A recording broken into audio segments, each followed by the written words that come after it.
ঈমান রাখতে হবে আল্লাহ হাজিরি, আল্লাহ নাজিরি, আল্লাহ মাহি,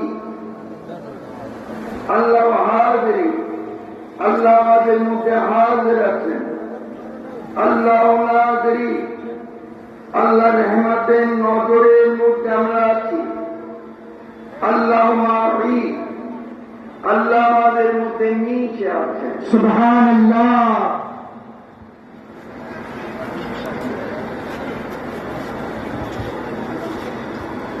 আমাদের আর ঈমান রাখতে হবে পবিত্র ঈদ মিলাদুন নবী সাল্লাল্লাহু আলাইহি ওয়াসাল্লাম আল্লাহ প্রদত্ত ক্ষমতা বলে আল্লাহ রাসূল আমাদের সঙ্গে আছে।